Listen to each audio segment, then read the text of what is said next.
কামৰূপৰ গৰৈমাৰীৰ টপাৰ পথাৰত বিনামূলীয়া চিকিৎসা শিবিৰ কটনিয়ান HS 2000 বেটছৰ ৱেলফেয়াৰ ছ'চাইটিৰ উদ্যোগত এই বিনামূলীয়া চিকিৎসা শিবিৰ ডক্টৰ জাকিৰ হুছেইন উচ্চতৰ মাধ্যমিক বিদ্যালয়ত অনুষ্ঠিত হয়।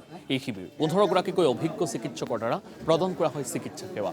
শিবিৰত 4 শতাধিক ৰোগীৰ স্বাস্থ্য পৰীক্ষা কৰি প্ৰদান কৰা হয় বিনামূলীয়া ঔষধ। আজি আমি এটা বিনামূলীয়া স্বাস্থ্য শিবিৰ আয়োজিত কৰিছোঁ। আমাৰ কটনিয়ানছৰ যোনটো HS হাই ছেকেণ্ডেৰী 2000 বেটছৰ আমি গোটেইবোৰ ছাত্ৰ আৰ্টছ আৰু ছায়েন্সৰ মিলি পেলাই কিছুদিন পূৰ্বে আমি লগ হৈছিলোঁ আৰু আমি জনকল্যাণৰ কাৰণে এটা কল্যাণ সমিতি গঠন কৰিছোঁ। তাৰ আণ্ডাৰত আমাৰ জনকল্যাণৰ কিবাকিবি কাম আমি হাতত লৈছোঁ। এটা হৈ গৈছে, এইটো দ্বিতীয়টো এটা বিনামূলীয়া স্বাস্থ্য শিবিৰ। আমি ভাবোঁ যে সমাজে বা কটনৰ পৰা আমি যিখিনি লৈ ওলাইছোঁ, এতিয়া আমি চব এটা পজিশ্যনত আছোঁ যে আমি সমাজক ঘূৰাই দিব পাৰোঁ।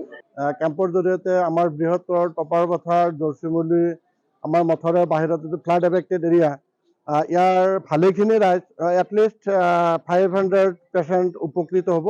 ইয়াত বহুত ডক্টৰ আহিছে, প্ৰায় 20জনীয়া ডক্টৰৰ এটা টিম আহিছে আৰু বহুত মেডিচিন আনিছে তেওঁলোকে, যে ফ্ৰী মেডিচিনৰ ডিষ্ট্ৰিবিউশ্যন চলি আছে।